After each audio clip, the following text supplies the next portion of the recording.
Not too long ago, I posted a picture of the gun I was carrying to a wedding. There were some comments from people who felt that carrying a gun to a wedding is a bit much or that it wasn't completely necessary. I haven't been to church in a while, but anytime I do go, I carry a gun.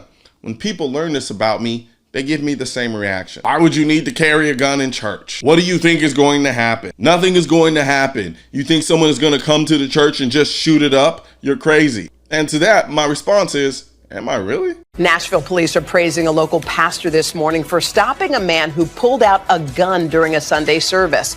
Surveillance video shows the 26-year-old suspect with a gun in his hand walking up to the altar. He apparently told everyone to get up and pointed the weapon at the congregation, and that's when the pastor tackled the suspect.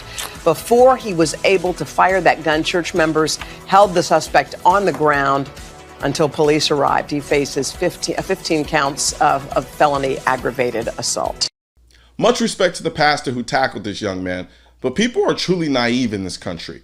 Whenever I talk to people about gun control, I often hear them say things like, I have a right to feel safe. No, you don't. And even if you did, the types of people who are willing to shoot up a church don't care about your feelings.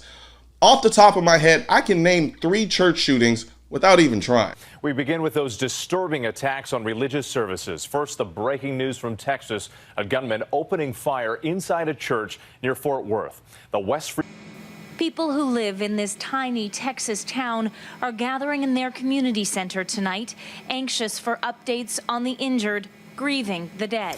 We all in here know what happened today, and it's something we all say does not happen in small communities. Police say the gunman was young, white, and dressed all in black. He had an assault-style rifle and went into the church shooting. When he left, a neighbor approached the gunman with his rifle. There was a car chase. The gunman was found dead in his car. It's unclear if he killed himself or was wounded in a shootout. Police aren't identifying him. Good morning, America. Breaking news, deadly church shooting. Tragedy in Charleston. At least 9 people killed overnight in a massacre in an historic black church. I do believe this was a hate crime. Police say this suspect, a white man in his 20s, walked into the Bible study, sat down with the group, and opened fire. This is a most unspeakable and heartbreaking tragedy. The pastor, a popular state senator among the victims. Incredible survival stories emerging. We got 2 people coming out, an adult female and a child that was found in the room. They need to get checked out. A woman allowed to live to tell the story, and a 5-year-old making it out by playing dead. The FBI on the scene, a massive manhunt for the killer underway right now. A city grieving and on edge this morning. Yet and still people look at me funny when I tell them that I carry a gun in church. I don't pick and choose where I carry a gun based on the likelihood of me needing to use it. The whole point of always gun on me is because I'm never really sure when I'm likely or needing to use it. It's part of my routine at this point. I grab my keys, my wallet, and my gun before I go out the door. It's not that complicated. I don't even think about it while it's on me. I just live. I'm not looking around for every opportunity to possibly use my gun. I'm not walking around on red alert, always expecting something to happen. It's just on me, and I just live my life. And if something does happen, I happen to have something on me that gives me the advantage to make it out alive.